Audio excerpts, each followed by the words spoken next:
Once upon a midnight dreary, while I pondered, weak and weary, over many a quaint and curious volume of forgotten lore, while I nodded, nearly napping, suddenly there came a tapping, as of someone gently rapping at my chamber door. "'Tis some visitor," I muttered, tapping at my chamber door, "only this, and nothing more." Ah, distinctly I remember, it was in the bleak December, and each separate dying ember wrought its ghost upon the floor. Eagerly I wished the morrow, vainly had I sought to borrow from my books surcease of sorrow, sorrow for the lost Lenore, for the rare and radiant maiden whom the angels name Lenore, nameless here forevermore.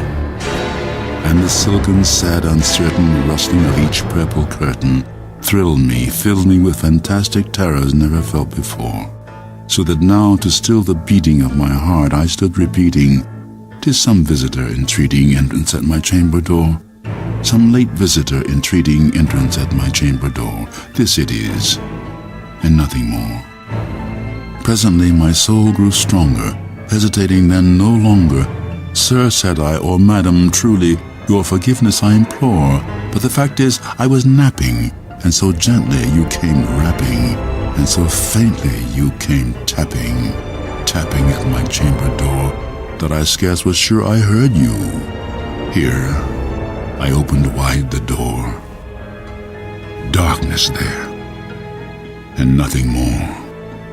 Deep into this darkness peering, long I stood there wondering, fearing, doubting, dreaming dreams no mortal ever dared to dream before.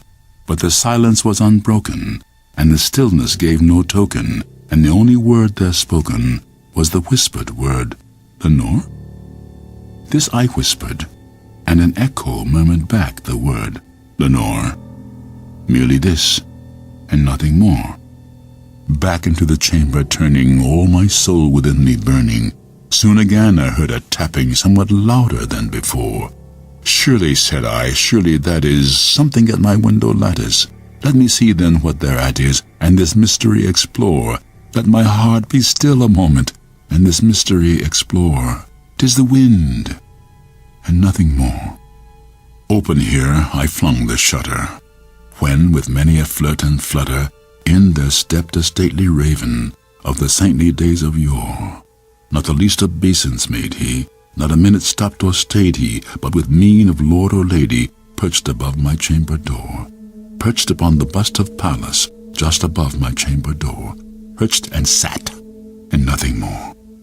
Then this ebony bird beguiling my sad fancy into smiling by the grave and stern decorum of the countenance it wore. "Though thy crest be shorn and shaven, thou," I said, "art sure no craven. Ghastly, grim, and ancient raven, wandering from the nightly shore, tell me what thy lordly name is on the night's Plutonian shore." Quoth the raven, "Nevermore."